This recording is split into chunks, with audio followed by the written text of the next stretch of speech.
They told me I was no longer his daughter. My stepmother smiled when my name was missing from the will. Sitting high up in the steel tower my father built, she had no idea that before he passed, he asked the old butler to hide the one thing that could burn down the empire she thought she controlled. The day I tore open that envelope was the day they lost absolutely everything. My name is Luna Flores, and at 34 years old, I found myself gripping the back of a polished mahogany pew until my knuckles turned a sickly shade of white. The air inside the ancient stone cathedral was not filled with grief. It was filled with the scent of expensive lilies, the stale musk of old money, and the metallic tang of calculated ambition. I stood at the very last row of the nave, as far away from the altar as one could get without actually leaving the building. Up there, bathed in the soft artificial glow of carefully arranged spotlights, lay the casket of my father, Graham Blake. He was the titan of the Rust Belt, the man who had built Northbridge Steel Group from a failing scrapyard into a global empire that scraped the sky. And now, in his final public appearance, he looked small. Or perhaps it was just that the stage was so large, designed less to honor a dead man and more to showcase the power of those who survived him. I should have been in the front row, by blood, by right, and by every law of nature. I should have been the one receiving the condolences. Instead, that space was occupied by Serena Vale Blake, my stepmother, and Dylan Vale, the half-brother who had never lifted anything heavier than a silver spoon his entire life. From my vantage point in the shadows, Serena looked like a statue carved from ice and obsidian. She sat with a posture that would have made a ballerina envious, her spine rigid, her chin tilted at the exact angle required to catch the light. She wore a black dress that clung to her frame with indecent perfection, the fabric absorbing the light around her. Her blonde hair was pulled back into a severe, elegant chignon, and her lips were painted a shade of red that felt less like a cosmetic choice and more like a warning. I watched, feeling a cold nausea churn in my stomach as she dabbed at her eyes with a lace handkerchief. It was performance art. I knew with absolute certainty that she was timing her tears to the rhythm of the camera shutters clicking from the press gallery to the left. Every time a flash went off, her shoulders would tremble just enough to suggest a woman on the edge of collapse. But when the photographers lowered their lenses to check their shots, I saw it. I saw the way she adjusted her diamond brooch, the way a ghost of a smile played at the corner of her mouth as she surveyed the room. She was not a grieving widow. She was a queen surveying a kingdom she had finally conquered. Next to her sat Dylan, at 25. He was a soft reflection of our father, lacking the grit but possessing all the vanity. He wore a bespoke suit that likely cost more than the average annual salary of the workers in our father's mills. A platinum watch, heavy and ostentatious, glinted on his wrist as he adjusted his cuffs. He did not look at the coffin. He looked around the room, soaking in the attention. Every few minutes, he would turn in his seat, craning his neck to look back into the gloom where I stood. When our eyes locked, he did not offer a nod of sympathy. He offered a smirk. It was a look of pure, unadulterated victory. It said without words, "I won." The cathedral was packed. The pews were filled with the sharks of the business world. There were CEOs of rival steel conglomerates, major shareholders who cared more about the dip in stock prices than the loss of human life, and politicians who had spent decades in my father's pocket. They sat in rows of gray and black wool, murmuring to one another. The acoustics of the stone church carried their whispers like drafts of cold air. I did not have to strain my ears to hear what they were saying. "That's the daughter," a man whispered 2 rows ahead of me. "The one he kicked out." "I heard she tried to sell company secrets to the Chinese," a woman replied, her voice dripping with scandal. Graham was heartbroken, absolutely heartbroken. "It's a mercy he cut her off," another voice chimed in. "Imagine letting a traitor inherit the empire." I bit the inside of my cheek so hard I tasted copper. I stood there rigid, refusing to let a single tear fall. I would not give them the satisfaction. I would not let Serena see me break. They could call me a traitor. They could rewrite history. but I knew who I was. I was the only person in this room who had ever loved Graham Blake the man, not Graham Blake the checkbook. The organ music swelled, a mournful, heavy sound that vibrated in the floorboards and then faded into silence. It was time for the eulogy. Serena stood up. She moved with a slow, deliberate grace, walking to the lectern as if she were floating. She gripped the sides of the wooden stand, lowering her head for a moment, as if gathering the strength to speak. The cameras zoomed in. The silence in the room was absolute. "My husband," she began, her voice trembling with a fragility that I knew was manufactured in front of a mirror. "My Graham, he was a titan to the world, a force of nature." She looked up, her eyes shimmering. "But to us, to his family, he was simply a man who loved with a ferocity that terrified him. He built Northbridge not for glory, but for us, for his legacy." I felt a physical blow to my chest. His legacy. I had spent 10 years in those mills. I had learned to weld before I learned to drive. I had studied metallurgy while Dylan was crashing sports cars in the Hamptons. "We were a perfect small circle," Serena continued, her voice gaining a theatrical strength. "He often told me that in a world full of wolves, loyalty is the only currency that matters. He valued loyalty above all else." She paused, letting the word hang in the air. Then she did something that broke every rule of funeral etiquette, something so brazen it sucked the air out of the room. She turned her body. She turned away from the congregation, away from the coffin, and looked directly at the back of the church. She looked directly at me. The spotlight seemed to follow her gaze, and suddenly hundreds of heads turned. I felt the weight of their judgment like physical blows. "Graham was a wonderful father," Serena said, her voice turning into ice. "To some of us." A gasp rippled through the crowd. The cameras flashed rapidly, a strobe light of humiliation. "He was a man of principle," Serena said, holding my gaze, her eyes dead and cold. "And because of that, he was forced to make the hardest decision of his life. He had to cut off the rot to save the tree. He had to sever ties with the traitors in his own bloodline to protect what he built." My heart hammered against my ribs. She was doing it. She was not just burying my father. She was burying me.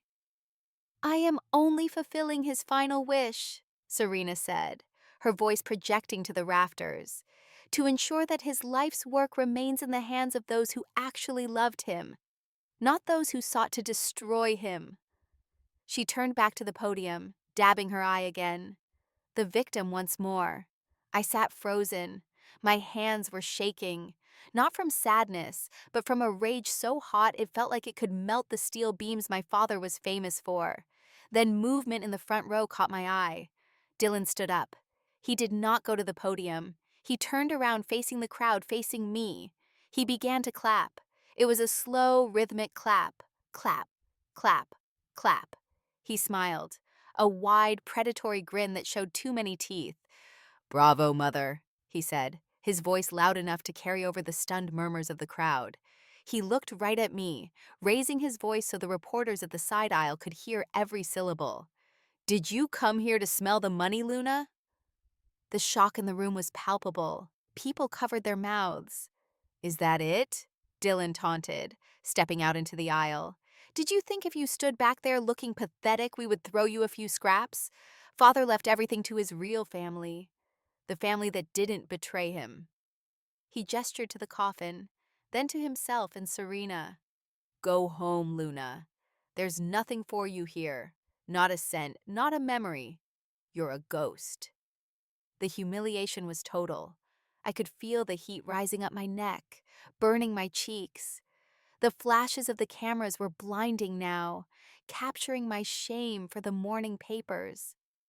I looked at the coffin one last time. I wanted to scream at him. I wanted to wake him up and ask him how he could let this happen, how he could let this woman and her son turn his funeral into a circus. But the coffin remained silent. I released my grip on the pew. My fingers ached. I turned on my heel. The sound of my heels clicking sharply on the stone floor echoed in the silence that followed Dylan's outburst. I walked out. I did not run. I walked with my head high, staring straight ahead, refusing to look at the faces of the board members who had once praised my strategic reports, refusing to acknowledge the reporters thrusting microphones into my path. As I reached the heavy oak doors, I pushed through them and burst into the cold afternoon air. It had started to rain, a gray, miserable drizzle that soaked through my coat in seconds. I walked away from the church, away from the black limousines lining the driveway, away from the suffocating scent of lilies. I walked until I reached the edge of the cemetery, where an ancient oak tree stood guard over the older graves. I leaned against the rough bark, gasping for air, my lungs burning. From where I stood, I could see the procession beginning to exit the church. I watched from a distance as 6 pallbearers carried the mahogany casket toward the burial plot prepared on the hill. Serena was there, clinging to Dylan's arm, looking fragile and devastated. They were lowering him into the ground. My father, gone, and with him, my history. My knees felt weak. I slid down the trunk of the oak tree, the wet grass soaking my tights. The words Dylan had said replayed in my mind like a broken record. "You're a ghost." I closed my eyes, ready to let the darkness take me. I was alone. I was bankrupt. I was publicly disgraced. They had won. But then a sound cut through the noise of the rain and the despair in my head. It was a memory, a sound from 3 weeks ago. It was the sound of my phone ringing at 2 in the morning. I opened my eyes, staring at the gray sky. I could hear his voice again, clear as day, cutting through the static of a bad connection and the wheeze of his failing lungs. "Luna."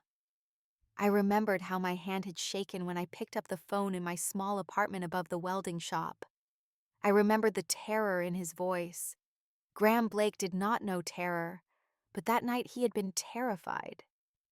"Don't trust them, Luna." The memory of his voice was the only thing warm in this freezing graveyard.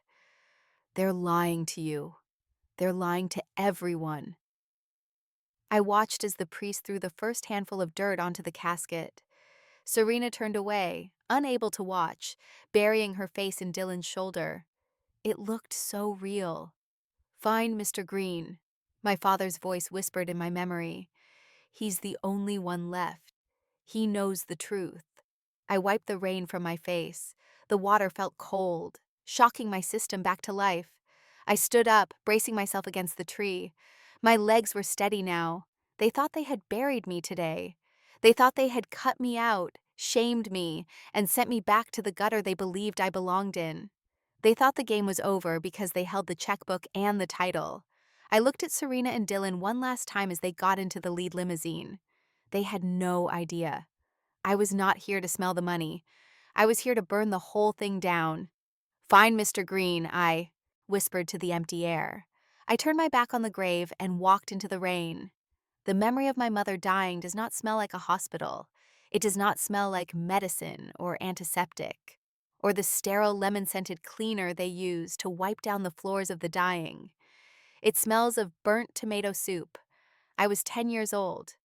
We were in the kitchen of Ravenwood Estate, a cavernous room filled with copper pots that were rarely used and marble countertops that were always too cold to lean against. The staff had the afternoon off. It was just us. My mother had been laughing, trying to teach me how to adjust the flame on the gas range, when she simply stopped. There was no dramatic gasp, no final words of wisdom. She just dropped the wooden spoon. Her hand went to her temple, and she collapsed. The soup boiled over. It hissed as it hit the burner, turning black and acrid, filling the air with a thick, choking smoke that stung my eyes while I screamed into the phone for help. That smell settled into the curtains and the wallpaper. Even after the professional cleaners came, even after the funeral, I could still smell it. There was no abuse after she was gone. My father, Graham Blake, was not a cruel man in the traditional sense. He did not drink himself into a rage or raise his hand to me. He simply vanished. He buried himself in the steel mills of Detroit, leaving before the sun came up and returning long after I was asleep. I was left in that massive, echoing house in Pennsylvania with a rotating cast of nannies, tutors, and housekeepers who were paid to ensure I was fed and educated, but not paid to care if I was happy. I became a ghost in my own home. I would eat dinner alone at a dining table that seated 20 people, the silence pressing against my ears like water. I was not mistreated. I was just forgotten. I was a piece of furniture that had been part of a set, and now that the set was broken, no one knew quite where to put me. 4 months later, the silence was broken by the clicking of high heels on the marble foyer.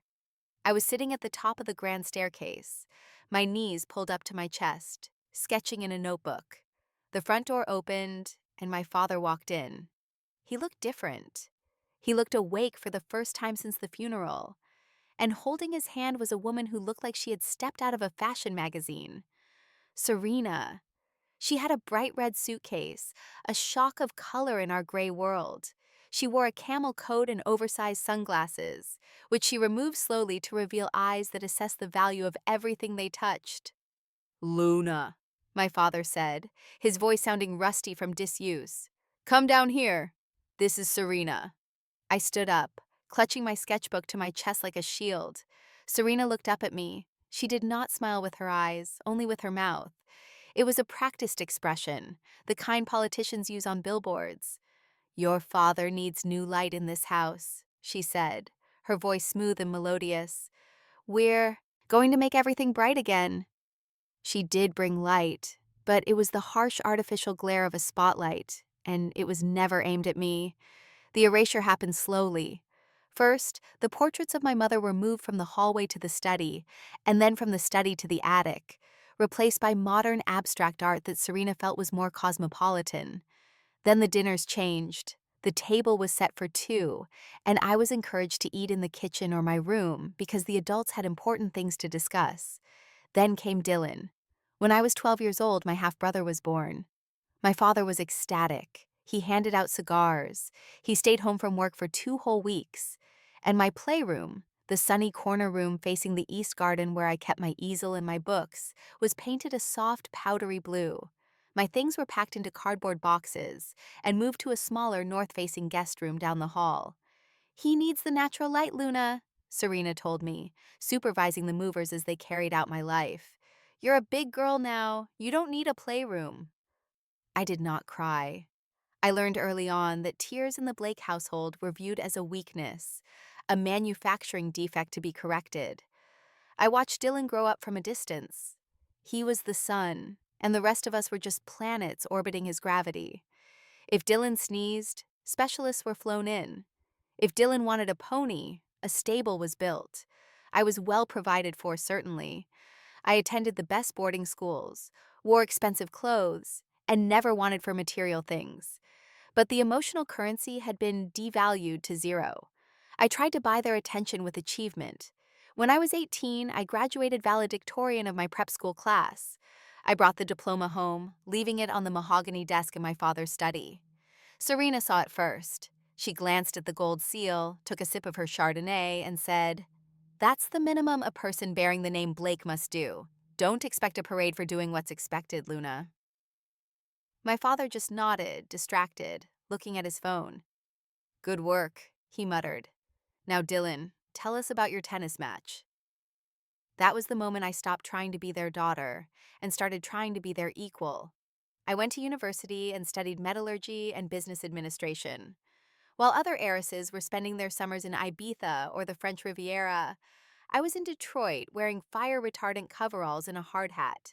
I interned at Northbridge Steel, not in the executive offices, but on the floor. I wanted to understand the beast my father had built. I learned the smell of molten iron, the heat that singes your eyebrows even from 20 feet away, and the specific vibration of the floor when the rolling mills are at full capacity. I worked harder than anyone. I took the double shifts. I fetched coffee for foremen who didn't know my last name was on the building. I wanted to be undeniable. By the time I was 26, I had clawed my way up. I was not given a position. I earned it. I was officially appointed to the Strategy and Operations Department. My father, in a rare moment of acknowledgement, gave me a curt nod across the boardroom table when the announcement was made. That nod sustained me for months. But the higher I climbed, the thinner the air got, and the more the view became distorted. I was working late one Tuesday in November. It was raining in Detroit, the water lashing against the glass walls of the 50th floor of Northbridge Tower. The office was empty, save for the cleaning crew vacuuming the carpets down the hall. I was reviewing the quarterly supply chain audits for a project in South America. Something didn't add up. There were costs for shipping logistics that were 3 times the market rate. There were invoices from a consulting firm called Apex Horizon, based in the Cayman Islands, for services that were vaguely defined as strategic alignment. I frowned, pulling up the cross-references. I was good at this. I had an eye for patterns. I started digging. I skipped dinner. I skipped sleep. By 4 in the morning, I had a map spread out across my desk. Not a physical map, but a digital web of deceit. It was a sophisticated laundering scheme. Northbridge was bleeding money, millions of dollars siphoned off into shell companies that existed only on paper. And when I followed the trail of digital signatures, when I peeled back the layers of corporate obfuscation, 2 names stared back at me. Serena Vale Blake, acting as Director of Communications and Shareholder Relations, and Dylan Vale, listed as the primary beneficiary of a trust that held the controlling shares of Apex Horizon. My stomach turned over. This was not just greed, this was theft. They were stealing from the company my father had built with his bare hands. They were hollowing out the empire from the inside. I sat back in my ergonomic chair, trembling. I had to tell him. I believed, with a naive and desperate heart, that Graham Blake did not know. He was a hard man, a ruthless businessman, but he preached integrity. He fired people for stealing office supplies. Surely he would not abide this. I spent the next day compiling the dossier. I printed everything. I wanted physical proof, something that could not be deleted or corrupted. At 6 in the evening, I walked to his corner office. My heart was hammering against my ribs like a trapped bird. "Father," I said, pushing open the heavy glass doors. He was behind his desk, looking tired. The lines around his eyes were deep. Serena was there too. She was pouring him a drink from the crystal decanter on the sidebar. She froze when she saw the stack of files in my arms. "Luna," my father said, rubbing his temples. "I'm tired. Can this wait?" "No," I said, my voice steady despite my fear. "It can't wait. It's about the company. It's about the future of Northbridge." I walked over and slammed the file down on his desk. "Someone is stealing from us. Millions of dollars funneled into offshore accounts." My father looked at the file, then at me. He didn't open it immediately. "What are you talking about?" "Look at the signatures," I urged him. "Look at the beneficiaries." Serena walked over slowly. She didn't look panicked. She looked dangerous. She placed a hand on my father's shoulder. "Graham, darling," she said, her voice dripping with fake concern. "I think I know what this is." "You do?" I shot back. "I bet you do." "Luna has been struggling," Serena said. "She's been accessing restricted files. Security notified me yesterday. I didn't want to worry you." "That's a lie," I said, my voice rising. "I found fraud. You're fraud." "She's confused, Graham," Serena continued, looking at him with wide, pleading eyes. "She's been trying to frame Dylan. She's jealous. She's always been jealous of him. She stole confidential trade secrets and is trying to leverage them to push us out." "Read the papers," I screamed, losing my composure. "Just read them, Father. It's all there." My father looked at the stack of papers. Then he looked at Serena. Then he looked at me. I saw the struggle in his eyes. I saw the doubt. But I also saw the exhaustion. He was an old man, and Serena was his world. Dylan was his golden boy. I was the reminder of the wife who died, the soup that burned, the silence he hated. Serena leaned down and whispered something in his ear. I didn't hear it, but I saw his jaw tighten. He stood up. He picked up the heavy file I had spent 24 hours compiling. He didn't open it. He dropped it into the waste bin beside his desk. "Father," I whispered, the blood draining from my face. "How dare you?" he said, his voice low and shaking. "How dare you come into my office and accuse your family of being criminals?" "They are criminals!" I shouted. "And if you don't see it, you're a fool!" The slap came out of nowhere. It was not a heavy blow, but the shock of it was like a thunderclap in the room. My head snapped to the side. My cheek burned. I was 26 years old, a grown woman, a senior strategist, and my father had just struck me across the face. The room went dead silent. My father looked at his hand, his eyes wide, as if it belonged to someone else. He looked horrified, but the anger was still there, fueled by Serena's poison. "Get out," he whispered. "Graham?" Serena started, placing a hand on his arm, playing the peacemaker now that the war was won. "Get out," he roared, looking at me. "You're fired. You're done. Security will escort you out." I touched my cheek. It was hot. Tears pricked my eyes, but I refused to let them fall. "You're making a mistake," I said, my voice trembling. "The only mistake I made," my father said, turning his back to me to look out the window at the rain-soaked city, "was thinking you were one of us. From this moment on, you are no longer my daughter. You are a stranger." I looked at Serena. She was watching me over my father's shoulder. She didn't smirk. She didn't smile. She just looked at me with a cold, blank indifference, like I was an insect she had just crushed and was already forgetting. I turned around and walked out of the office. I walked past the secretary who was pretending to type, past the glass elevators, and down the hall. I didn't take the elevator. I took the stairs. 50 flights of stairs. By the time I reached the lobby, my legs were shaking so badly I could barely stand. But I had left the crying girl on the 50th floor. I walked out of Northbridge Tower and into the Detroit rain, leaving my career, my inheritance, and my father behind.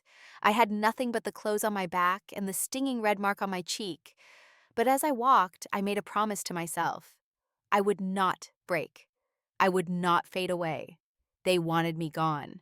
But steel is forged in fire. And they had just thrown me into the furnace. I drove until the gaslight on my dashboard screamed at me. And then I drove 10 miles more. I didn't have a plan. I only had a direction, which was away. Away from the steel tower that scratched the sky in Detroit. Away from the suffocating silence of Ravenwood Estate. And away from the stinging memory of my father's hand across my face. I ended up in a coastal town in Maine, where the air smelled of salt brine and rotting kelp, a scent so thick you could taste it on your tongue.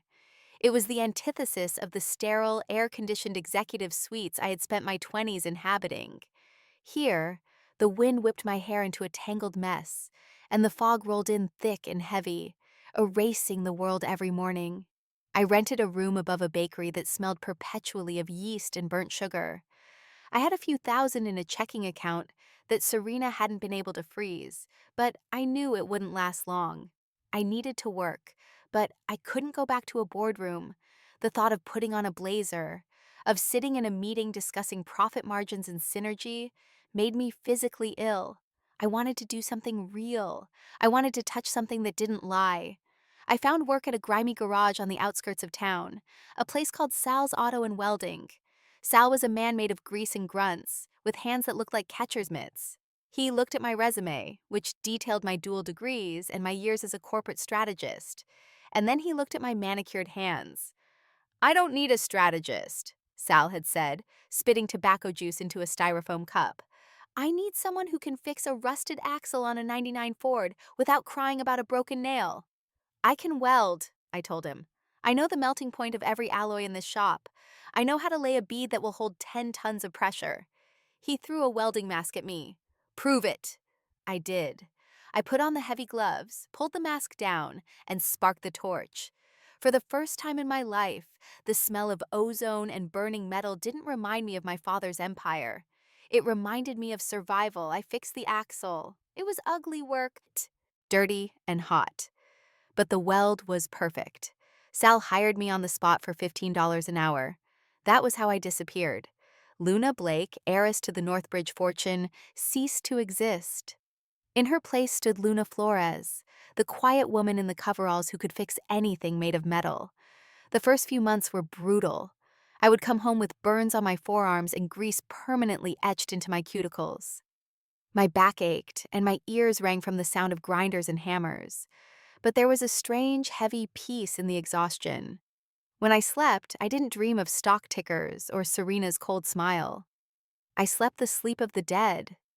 I learned to use my knowledge of steel not to manipulate markets, but to keep a fisherman's truck running for another winter season. I learned that steel was honest. If you heated it right, if you treated it with respect, it held. If you rushed it, if you were careless, it broke. It was a simple morality that my family had long forgotten. 5 years later, I had saved enough to open my own shop. I found an old boat shed right on the water's edge, a drafty building with peeling paint and a leaking roof. I fixed it up myself. I painted the sign by hand. Harbor Line Fabrication. I stopped fixing trucks and started making things. I built custom iron railings for the summer cottages on the cliffs. I designed steel-framed tables for the hipster cafes popping up in the tourist district. I welded custom frames for lobster traps that could withstand the brutal Atlantic storms. I moved into a small rental house a mile down the coast. It was nothing like Ravenwood. The floors were warped pine. The windows rattled when the wind blew, and the heating system was a cranky wood stove in the living room. But I loved it. I loved waking up to the sound of the waves crashing against the rocks instead of the silence of a mansion. I loved making my own coffee in a chipped mug, standing on my porch, watching the sun struggle through the mist. It was a small life, a quiet life, and it was entirely mine. Then I met Eli. Eli Turner was a boat designer who smelled like cedar shavings and rain. He came into my shop on a Tuesday morning, dragging a piece of twisted metal that looked like it had been chewed by a shark. "They told me you're the wizard of metal," he said, dumping the piece on my workbench. "This is the rudder linkage for a trawler I'm refitting. Can you save it, or do I have to wait 6 weeks for a part from Germany?" I looked at the metal. It was high-grade stainless steel, but it had sheared under stress. "I can fix it," I said, running my thumb over the fracture. "But it'll cost you a dinner." I don't know why I said it. I had kept to myself for years, building a wall as high and thick as the ones around Ravenwood. But there was something about his eyes. They were kind. They were open. He didn't look at me and see a tragedy or a bank account. He just saw a woman with soot on her cheek and a welding torch in her hand. Eli Orua didn't care about the name Blake. When I finally told him, 6 months later, while we were sitting on the floor of my living room eating takeout pizza, he just shrugged. "So, your dad made steel," he said, picking a pepperoni off his slice. "You make steel too. You just make better stuff with it." That was it. No questions about the money, no hunger for the connections. He just loved me. We moved in together a year later. We adopted a rescue dog, a scruffy terrier mix with one ear that stood up and one that flopped over, whom we named Sparky. Our house became a home filled with noise. It was filled with the sound of Eli sketching at his drafting table, the sound of Sparky barking at seagulls, the sound of us laughing over burnt toast on Sunday mornings. I found a rhythm that soothed the jagged edges of my soul.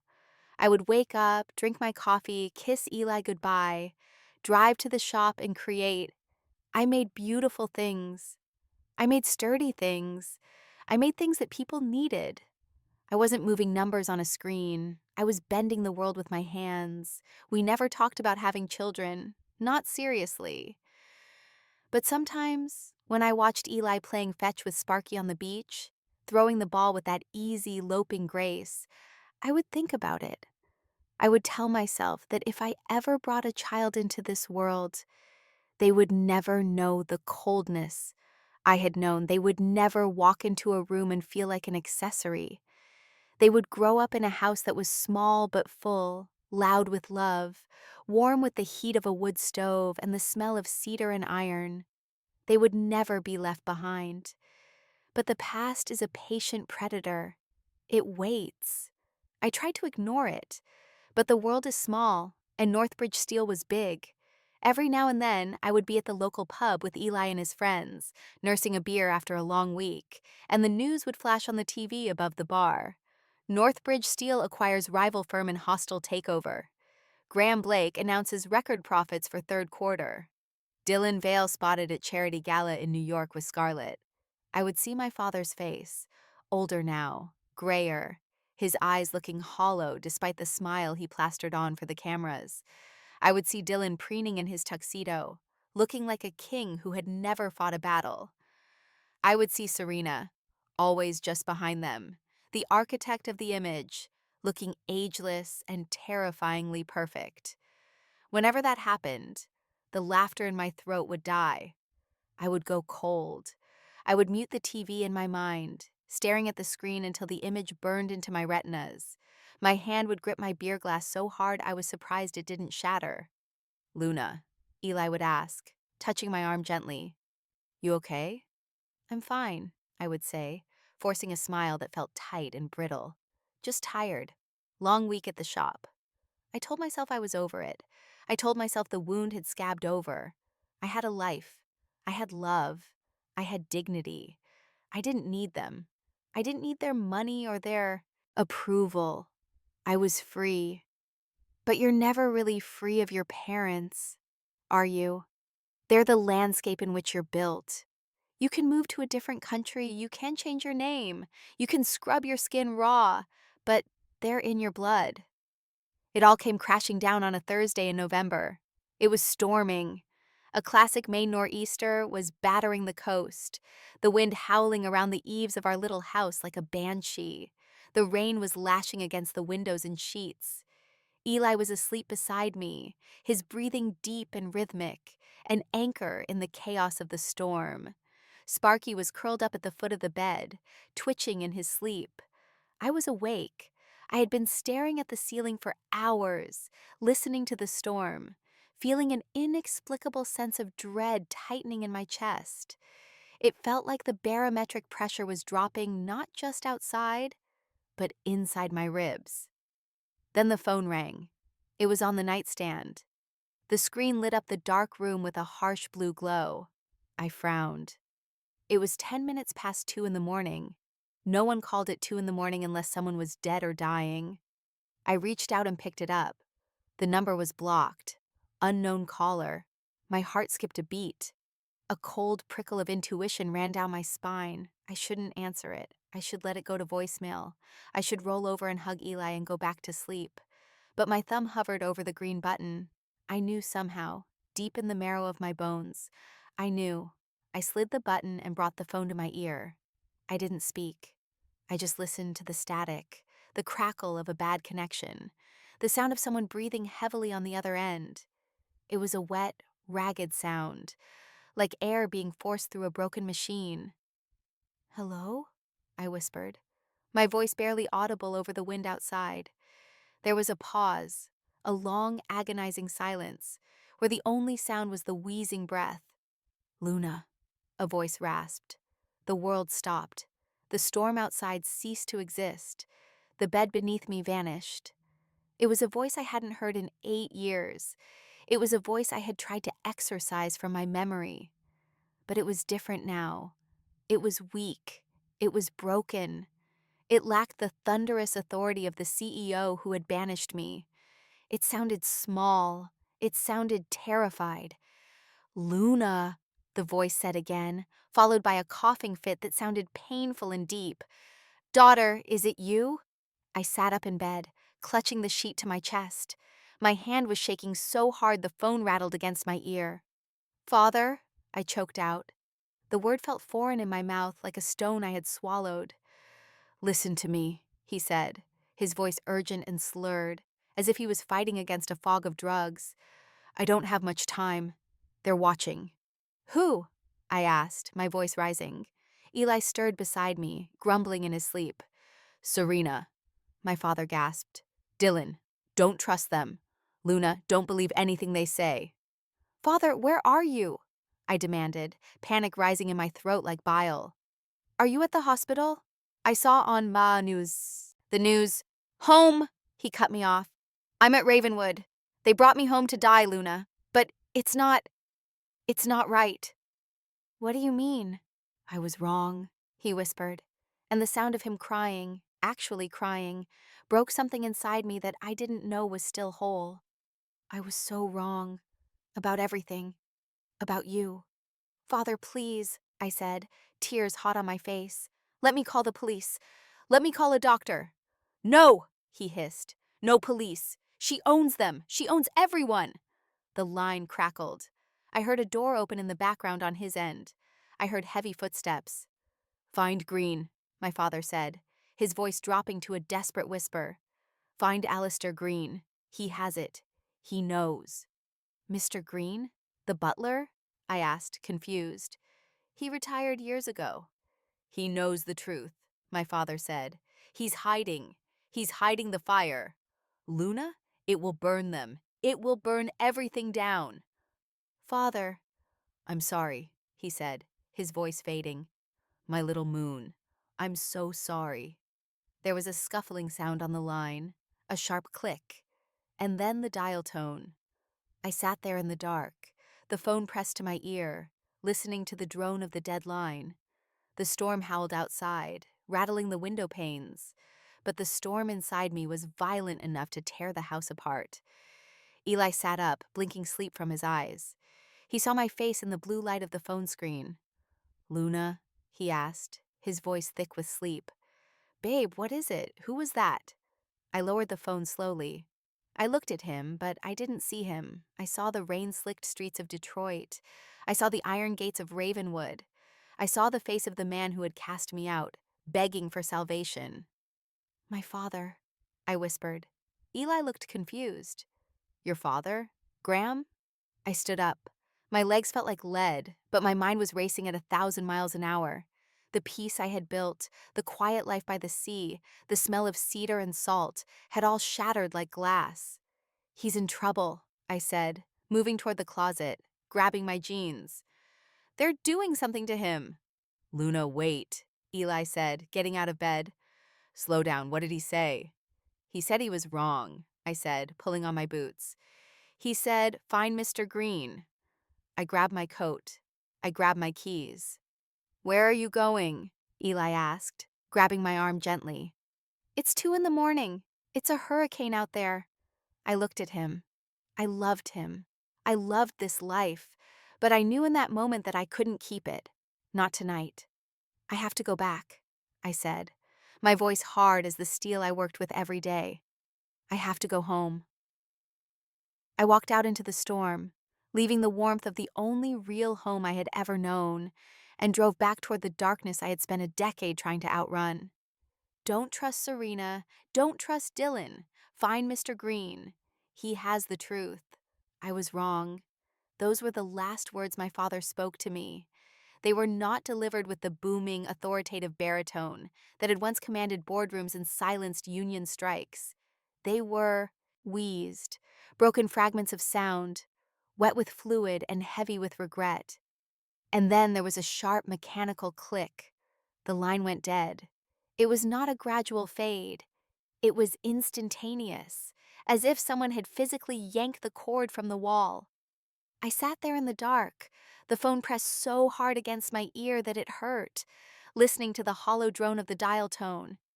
Father! I screamed into the void. Dad! My thumb scrambled over the screen, hitting the redial button. My heart was hammering against my ribcage, a frantic, irregular rhythm that made my vision blur. The phone rang once, twice, 3 times. Pick up, I begged silently. Please, just pick up. It went to voicemail. The automated voice was his, recorded years ago, strong and impatient. You've reached Graham Blake. Leave a message. I hung up and dialed again. My hands were shaking so violently I almost dropped the device. This time it didn't even ring. It went straight to the operator message telling me the subscriber was unavailable. They had turned it off. Or they had smashed it. I sat frozen on the edge of the bed, the silence of the room rushing back in to fill the space where his voice had been. The storm outside was still raging, rain lashing against the shingles, but I could only hear the blood rushing in my ears. Eli shifted behind me, sitting up and rubbing his face. Luna, what's happening? Who was on the phone? I turned to look at him, but I couldn't focus. My mouth opened, but no words came out. How could I explain that the ghost I had spent 8 years burying had just reached out from the grave? How could I explain that the man who had disowned me was now begging for my help? I have to go, I managed to choke out finally.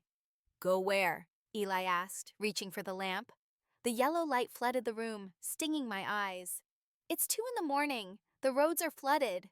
He's dying, Eli, I said, standing up and grabbing my jeans from the chair. I struggled to pull them on, my balance gone.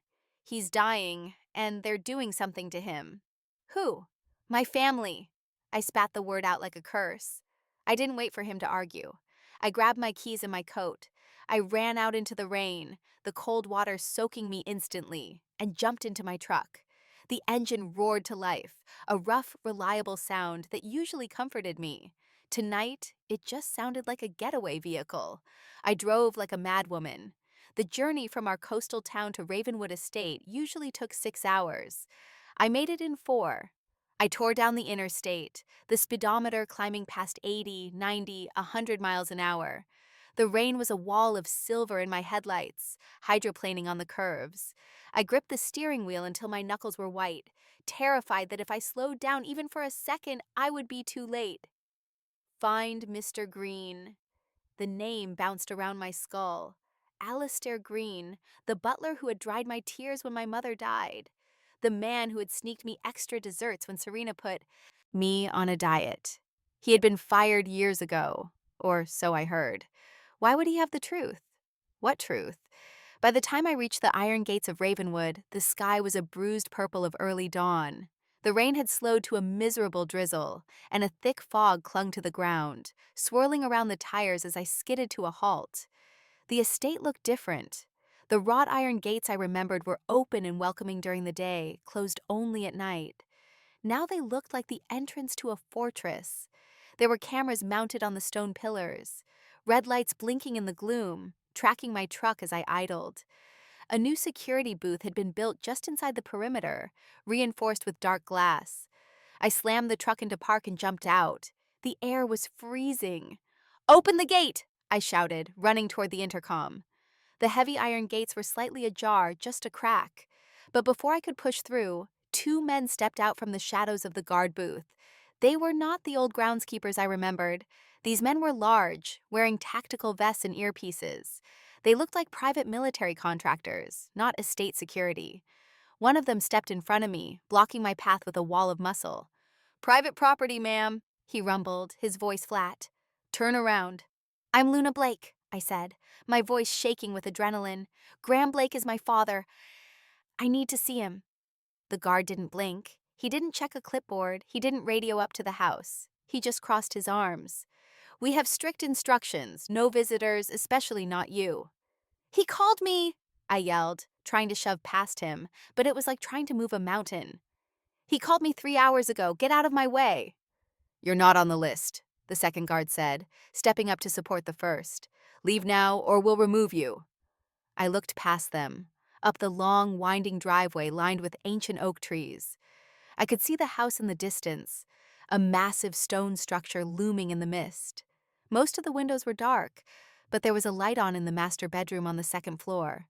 My father's room. "Please," I said, my anger breaking into desperation.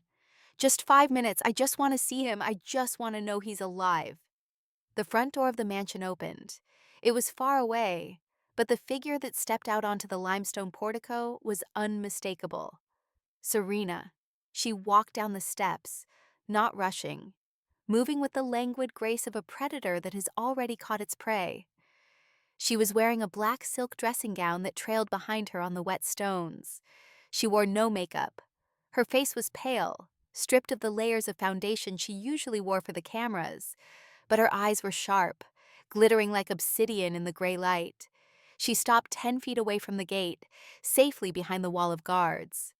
"You look terrible, Luna," she said, her voice calm, carrying easily through the damp air. Though I suppose grease and poverty do that to a person. "Where is he?" I demanded, gripping the iron bars of the gate. "Let me see him, Serena," she sighed, pulling her silk robe tighter around her throat. "He's resting. He's very tired, Luna. The doctors say he needs absolute quiet. Agitation is bad for his heart." "He called me," I said, staring straight into her eyes. "He told me not to trust you." Serena didn't flinch. A small, pitying smile touched her lips. The dementia has been aggressive lately. He gets confused. He thinks he's living in the past. He thinks he has a daughter who loves him instead of a traitor who tried to destroy his legacy. You're lying, I hissed. I heard him. He was lucid. He doesn't want to see you, Serena said, her voice dropping an octave, becoming hard and cold as steel. He explicitly asked us to keep you away. He remembers what you did. He remembers the files you stole. He remembers the shame. Let me hear him say that, I challenged her. Go home, Serena said, her tone shifting again, now dripping with faux sweetness. Go back to your little welding shop on the coast. Go back to your mechanic boyfriend. You have a new life, don't you? Why come back here and disturb a dying man? I froze. I had never told anyone about the shop. I had never told anyone about Eli. You've been watching me, I whispered. Serena just smiled. Then movement on the balcony above drew my eye. Dylan walked out. He was wearing pajama bottoms and a cashmere sweater, holding a coffee mug in one hand and his smartphone in the other. He leaned casually against the stone railing, looking down at me like I was a stray dog barking at the fence. He raised his phone. He was recording me. Look at her, Dylan called down, his voice loud and mocking. The prodigal daughter returns. Did you run out of cash, Luna? Did the scrap metal business dry up? Dylan, let me in, I said, my voice breaking. He's your father, too. He chose his family, Dylan said, zooming in with his camera. I could see the red dot recording. He chose the people who stayed. You're just a stain on the past, Luna. A mistake he corrected a long time ago. He laughed, a cruel, hollow sound that echoed off the stone walls. Smile for the camera, sis. I want the shareholders to see exactly how desperate you look. I looked from Dylan to Serena and then past them toward the open window of my father's room. The wind shifted, blowing from the house toward me, and in that breeze, I smelled it. It was not the smell of home. It was not the smell of old wood and beeswax and rain.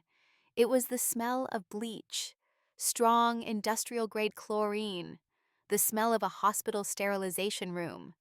And beneath that, the faint, sickly sweet odor of decay. There was something else missing.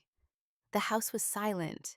Usually, at this hour, the kitchen staff would be arriving. The gardeners would be starting their rounds. There was no one. The windows were dark. The chimneys were cold. It was a tomb.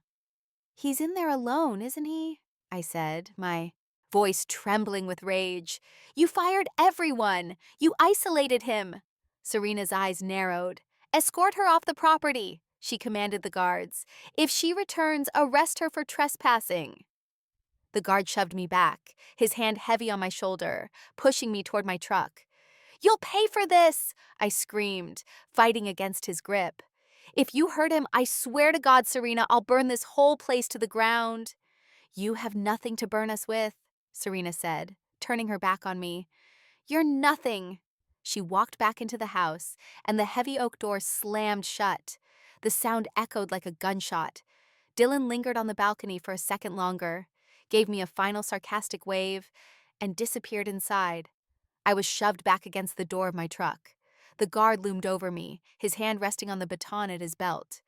Go. Now. I scrambled into the driver's seat, my hands shaking so hard I could barely put the key in the ignition. I locked the doors. I stared at the house one last time. It looked impenetrable. It looked evil.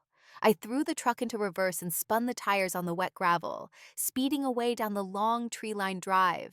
I didn't stop until I was 3 miles away, pulled over on the shoulder of the highway, hidden by a dense line of pines. I killed the engine. I gripped the steering wheel and screamed until my throat was raw, pounding my fists against the dashboard until they ached. I was helpless. They had the walls, the guards, the money, and the law. I was just a welder in dirty jeans. But then the silence returned. And in the silence, the mantra began. Find Mr. Green. My father knew. He knew I couldn't get in. He knew they would stop me. That was why he gave me a name. Mr. Green. Alistair Green. He had been the head butler for 40 years. He knew every secret, every hidden safe, every skeleton in the Blake closet. I wiped the tears from my face with the back of my gritty hand. I took a deep breath, forcing my heart rate to slow down. I reached into the glove compartment and pulled out my burner phone, a habit from my days investigating the company fraud. I needed help. I needed someone who could find a ghost. I dialed a number I hadn't called since college. "Noah," I whispered when the line connected, my voice steadying into a cold, hard resolve. "It's Luna. I need you to find someone, and I need you to do it today." The game had changed. I was not the daughter begging at the gate anymore. I was the hunter, and I was going to find the weapon my father had hidden for me. 3 days after the guard shoved me away from the gates of Ravenwood Estate, my phone rang again. It was not a blocked number this time. It was the official line of Craig Mortimer, the senior partner at Mortimer, Finch and Sterling, the legal firm that had represented the personal interests of the Blake family since before I was born. His voice was dry and devoid of any human warmth, sounding exactly like the rustling of expensive parchment. He did not offer condolences. He simply issued a summons. I was required to present myself at the Northbridge Tower in Detroit at 10 in the morning the following day for the reading of the last will and testament of Graham Blake. I stood in the kitchen of my small house, gripping the countertop. The storm had passed, leaving the main sky a bruised and innocent blue, but the turbulence inside me had not settled. I had spent the last 72 hours in a state of manic, quiet intensity. I had spoken to Noah Ramirez, my old college friend turned private investigator. Noah was the kind of man who could find a needle in a haystack, provided the haystack was digital and the needle had a credit history. "It's tight, Luna," Noah had told me, his voice crackling over the speakerphone while I paced the floorboards. "The estate is on total lockdown." But I dug into the employment records. The entire household staff was terminated 2 months ago. Gardeners, cooks, maids, all of them. Replaced by a private security firm called Ironclad Solutions. And Graham's personal physician, Dr. Aris? He was fired 6 weeks ago for professional misconduct that was never specified. Serena brought in a concierge doctor who's on her payroll. "They isolated him," I had whispered, feeling the cold truth settle in my stomach. "They cut the lines," Noah had confirmed. "I'm still looking for Alistair Green. The old butler's a ghost. No social media, no credit cards, nothing since he left employment. But I'll find him. You just handle the Sharks in Detroit." Now I had to face them. I didn't tell Eli the whole truth. I couldn't.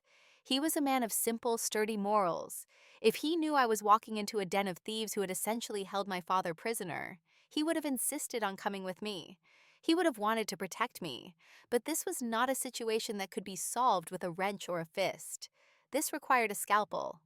"I have to go to Detroit," I told him that morning as I packed a small bag. I pulled out the only suit I had kept from my old life, a charcoal gray ensemble that was sharp enough to cut glass.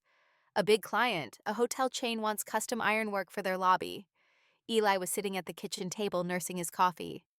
He watched me button the blazer. He watched me smooth back my hair, pinning it into a severe style that was miles away from the windblown look he knew. He didn't buy it. I could see it in his eyes. He knew I was lying about the client, but he also knew I was going to a funeral of sorts. He stood up and walked over to me. He didn't ask me to stay. He wrapped his arms around me, burying his face in the crook of my neck. He smelled of sawdust and safety. "Luna," he said softly, his hands resting on my waist. "I don't know what's waiting for you in that city, but don't let them drag you back. Don't let them make you into someone you hate. You're Luna Flores. You build things. You're real. Remember that." "I will," I promised. My voice tight. I kissed him goodbye and walked out the door, feeling like a soldier marching toward a war she had already lost once. The drive to Detroit was a blur. The city rose up from the horizon like a jagged set of teeth, gray and imposing. Northbridge Tower stood in the center, a monolith of black glass and steel that reflected the clouds. It was the tallest building in the state, a monument to my father's ego and ambition. I used to love this building. I used to think it was beautiful. Now it just looked like a tombstone. I parked in the visitor lot, ignoring the valet. I walked through the lobby, the sound of my heels clicking on the marble floor echoing the beat of my heart. The security guards at the desk didn't recognize me. I was just another suit, another woman with a briefcase, another cog in the machine. I took the elevator to the 60th floor. My ears popped as the car ascended.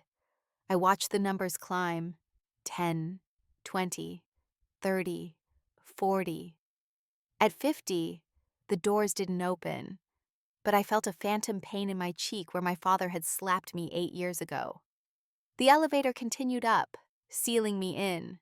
When the doors slid open on the 60th floor, the air hit me. It was freezing. They always kept the executive level at a sub-zero temperature, a power move designed to keep people alert and uncomfortable. The conference room was at the end of the long hallway, a glass-walled aquarium that offered a panoramic view of the city my father had practically owned. I walked in.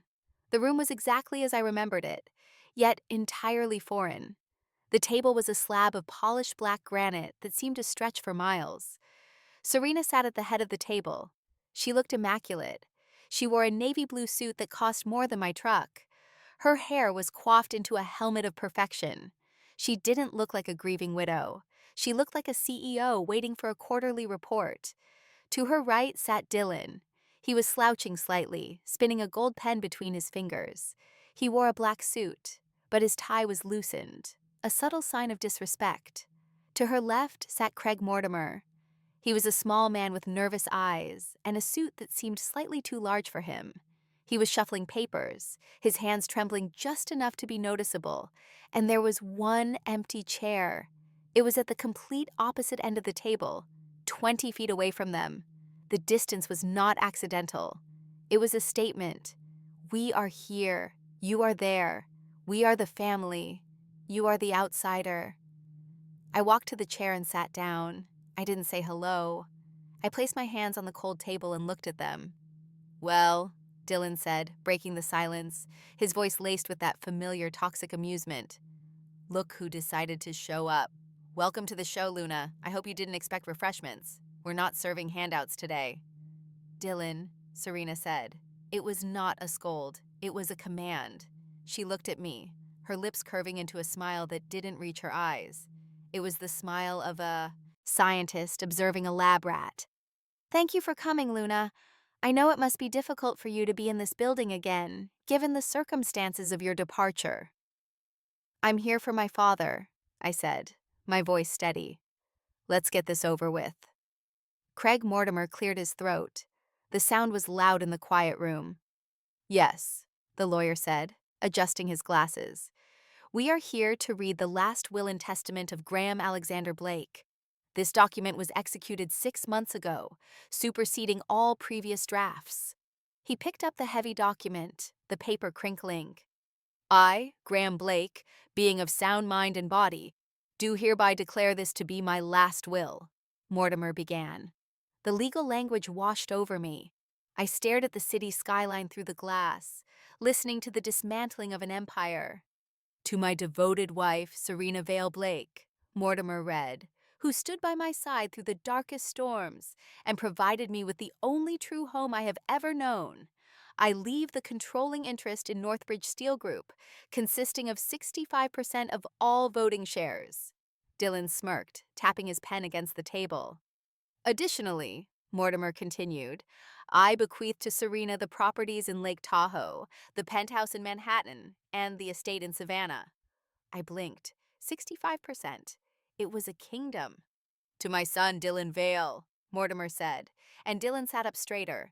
I leave 35% of the voting shares in Northbridge Steel, along with the title to the Ravenwood estate and the property in Santa Fe, with the hope that he will carry the Blake legacy into the future. That was it. 100% of the company. Gone. Divided between the woman who had manipulated him and the boy who had mocked him. Mortimer paused. He looked up from the paper, his eyes darting toward me, and then quickly away. He licked his lips nervously. And regarding my daughter, Luna Flores, he read. The room went dead silent. I could hear the hum of the air conditioning vents. For my daughter, Luna, Mortimer read, his voice dropping a little, who chose to separate herself from this family and who, by her own actions, sought to damage the reputation and stability of this company. I dug my fingernails into my palms under the table. I leave nothing, Mortimer read. It is my wish that she continues to live the life she has chosen, without the burden of the wealth she so clearly despised. I leave her only with the hope that she finds peace in the obscurity she sought. Mortimer lowered the paper. For a second, no one moved. Then Dylan threw his head back and laughed. It was a barking, ugly sound. Obscurity! Dylan crowed, slamming his hand on the table. God, the old man really knew how to twist the knife, didn't he? The burden of wealth. That's poetry. Did you hear that, Luna? He did you a favor. He saved you from the burden. I sat there, stunned.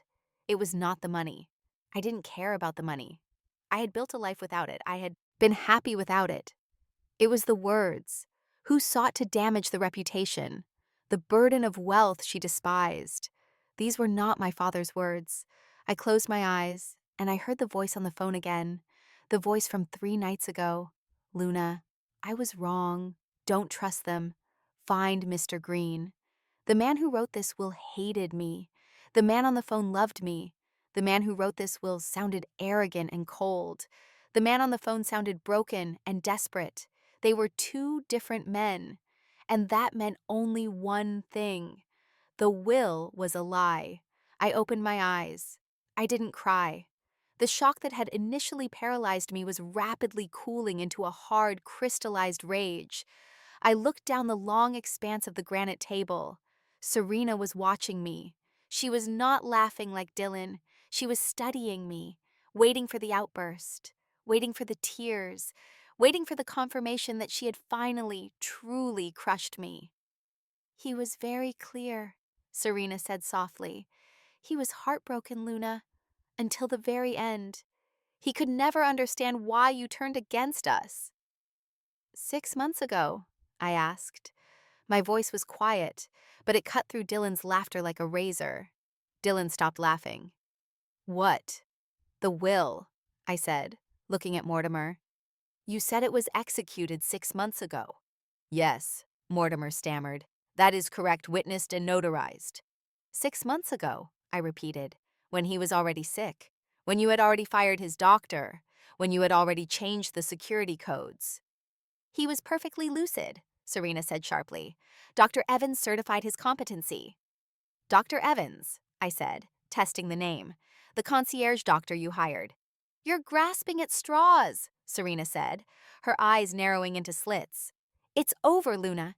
He chose. You removed yourself from this family the day you tried to frame us for fraud. You touched things you didn't understand and you got burned. And now you're just ash. She stood up. It was a dismissal. The reading is concluded, Serena said. Craig, give her a copy of the document. Security will escort her out. Dylan stood up, buttoning his jacket. Better luck in the next life, sis. Try not to weld anything important. They turned their backs on me. They began to talk about a lunch reservation at the London Chop House, as if they had not just erased a human being from existence. I stood up. My legs felt solid. My hands were steady. You're right, Serena, I said. She stopped and turned halfway around, looking bored. Excuse me? I did touch things I didn't understand back then, I said, picking up the copy of the will that Mortimer had slid toward me. I was young.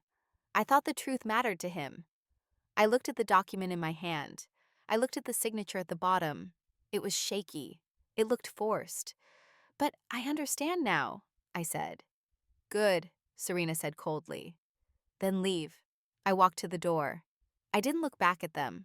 I walked out of the conference room, down the long hallway, and pressed the button for the elevator.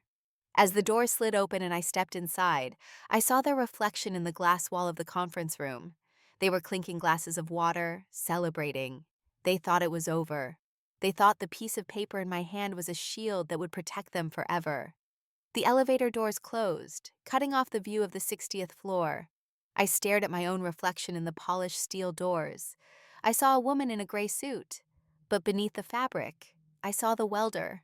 I saw the woman who knew that if you applied enough heat, even the hardest steel would melt. The man on the phone said I was wrong. The will said she was wrong. One of them was the truth, and Graham Blake was not a man who stuttered. "He didn't write this," I whispered to the empty elevator car. The realization hit me with the force of a physical blow, but it didn't knock me down. It held me up. If the will was a lie, then the real one was out there. Find Mr. Green. My father had not just left me a warning, he had left me a map. The elevator dinged at the lobby level. The doors opened, and I stepped out into the busy atrium of Northbridge Tower. I didn't feel buried. I didn't feel dead. I pulled my phone from my pocket and dialed Noah. "Noah," I said, walking through the revolving doors and out into the sunlight. "Forget the background checks. I need an address. I'm coming to Ohio. You found something?" "I found a lie," I said, gripping the phone tight. "And I'm going to use it to hang them." The address Noah Ramirez sent me led to a place that felt like it belonged on a different planet than the steel and glass canyons of Detroit. It was a small, weather-beaten cottage sitting on the edge of a quiet lake in Ohio, tucked away at the end of a gravel road that crunched loudly under the tires of my truck. The air here smelled of pine needles and wood smoke, a sharp, clean scent that cleared the city smog from my lungs. I killed the engine and sat there for a moment, staring at the house. It was humble. The porch leaned slightly to the left, and the paint was peeling in spots, revealing the gray wood underneath. There was a rocking chair on the porch with a plaid blanket thrown over the back, suggesting a life of slow, quiet contemplation. I stepped out of the truck, my boots sinking into the soft earth. My heart was beating a frantic rhythm against my ribs. I was about to meet the past face to face. I walked up the steps and knocked on the door. I didn't have to wait long. The door opened, and there stood Alistair Green. I remembered him as a giant in my childhood at Ravenwood. Mr. Green had been the keeper of the keys, the man who stood 6 feet tall in his impeccable suit, managing the chaos of the Blake household with a raised eyebrow and a dry wit. Now he seemed to have shrunk. His back was bowed, curved by the weight of years and gravity. His hair, once a distinguished salt and pepper, was now entirely white, thinning at the temples. He wore a thick wool cardigan over a flannel shirt, looking more like a retired fisherman than the butler to a billionaire. But his eyes were the same. They were a piercing, intelligent blue, undimmed by age. He looked at me. He didn't smile, but his expression softened, the lines around his eyes deepening. "You took longer than I thought you would, little girl," he said. His voice was rougher than I remembered, scratching like sandpaper, but the warmth was still there.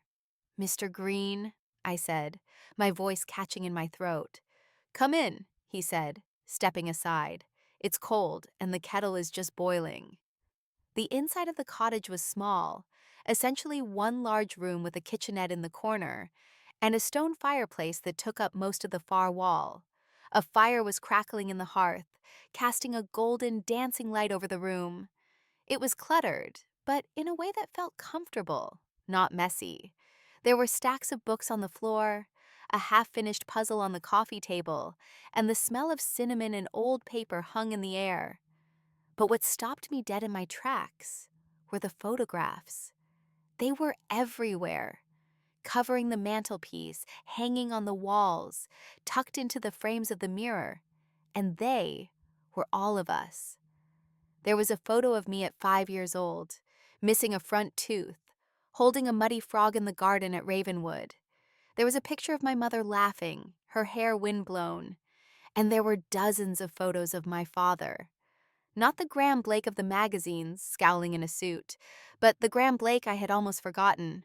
Graham rolling up his sleeves to fix a bicycle. Graham asleep in a hammock. Graham holding me when I was a baby, looking at me with a terrifying amount of love. "I kept them," Mr. Green said, shuffling past me to the kitchen. "Serena ordered them all burned. She said they were clutter. I pulled them out of the trash bags before the sanitation truck came." I walked over to the mantelpiece, touching a photo of my father. "He looks happy here." "He was," Mr. Green said, placing a mug of tea on the small wooden table near the fire. "Sit down, Luna. We have a great deal to talk about." I sat in the armchair opposite him. The fire popped, sending a shower of sparks up the chimney. I wrapped my hands around the hot mug, needing the warmth. You were there, I said. At the end. Mr. Green nodded slowly. He took a sip of his tea, his hand trembling slightly. I was the last one left. She got rid of the others systematically. The cook was fired for stealing silver, which was a lie. The gardener was let go for laziness. Another lie. Within 2 months of your father taking to his bed, the entire staff had been replaced. Replaced by who? I asked. Strangers, Green said, his face hardening. Men with thick necks and earpieces who didn't know how to pour tea, but knew how to block a doorway. And nurses, not the compassionate kind. They were on her payroll, Luna. They reported to Serena, not the doctor. He leaned forward, the firelight, catching the anger in his eyes. It was a prison, he said softly. Ravenwood became a prison. She installed cameras in every hallway, in the kitchen, even in his bedroom. She said it was for his safety, to monitor his condition. But it was to monitor his contact. I felt a chill that had nothing to do with the weather.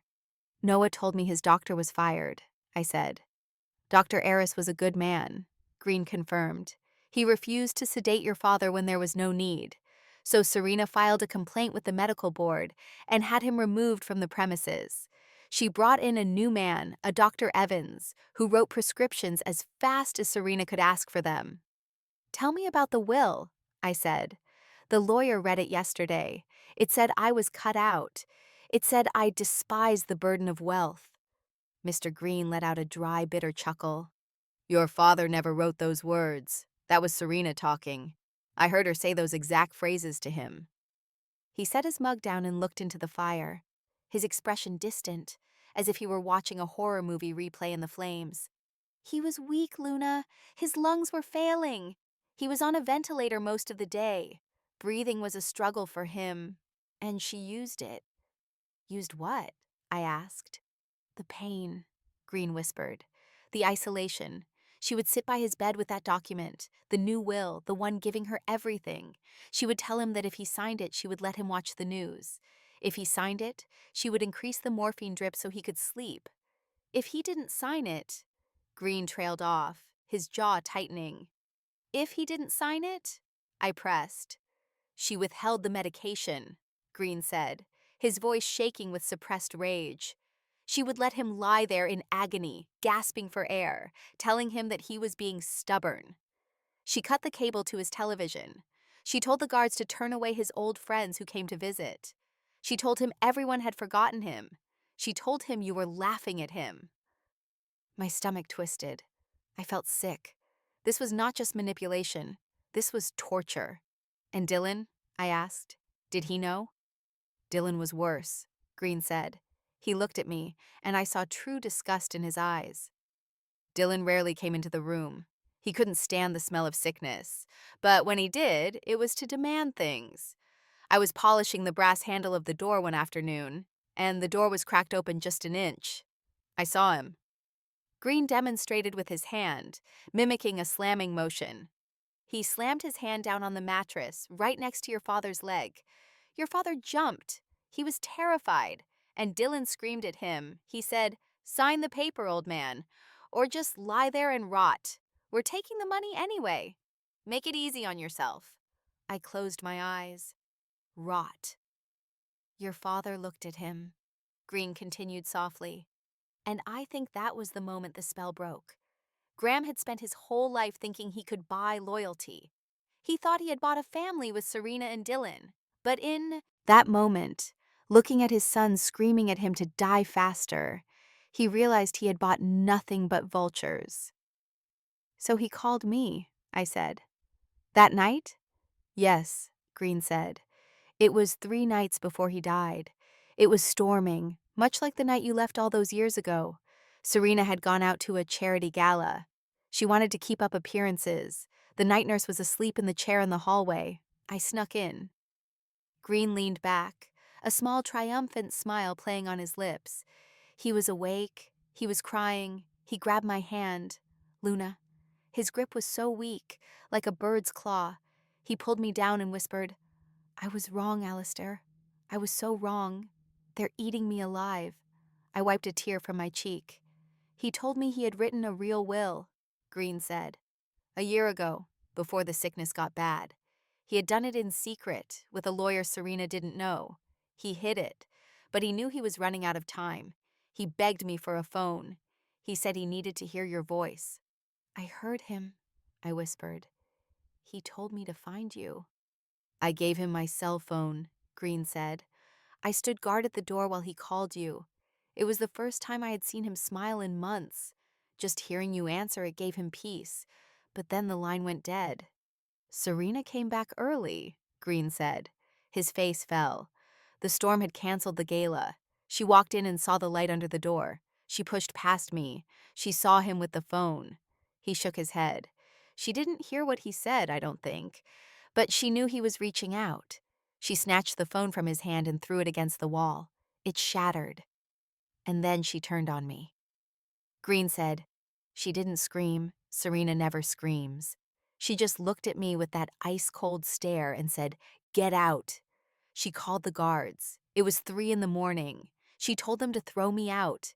She gave me 10 minutes to pack 40 years of my life into a suitcase. I'm so sorry, Alistair, I said, reaching out to touch his hand. Don't be, he said, turning his hand to grip mine. His skin was dry and papery. Because she made a mistake. In her arrogance, she thought she had won. She thought by throwing me out, she was removing the witness. He stood up slowly, his knees cracking. He walked over to a small wooden chest of drawers in the corner of the room. He opened the bottom drawer and reached under a stack of wool blankets. But she didn't know what your father gave me right before she walked into that room, Green said. He pulled out a large, thick manila envelope. It was sealed with red wax, the old-fashioned way, the way my father used to seal his most private correspondence. Green walked back to me. He held the envelope out with both hands, as if it were a holy relic. When I heard her car coming up the drive that night, Green said, his voice trembling with emotion, Graham pulled this from under his mattress.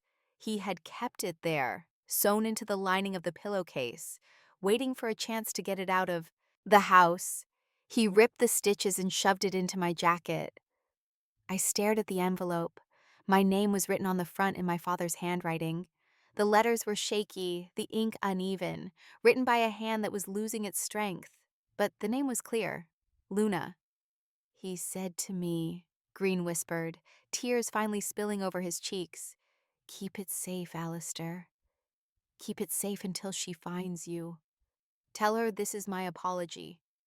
Tell her this is the fire. I stood up and took the envelope. It was heavy. It felt like it contained lead. This is it, I said, feeling the weight of it in my soul. This is the truth. It's everything, Green said. It's the will. It's the proof. It's the end of Serena Blake. I ran my thumb over the red wax seal. It was unbroken. Thank you, I said, looking at the old man who had saved my inheritance. Not of money, but of dignity. Don't thank me, Green said, sitting back down heavily. Just do what he asked. Burn them down, Luna. Burn them all down. I clutched the envelope to my chest.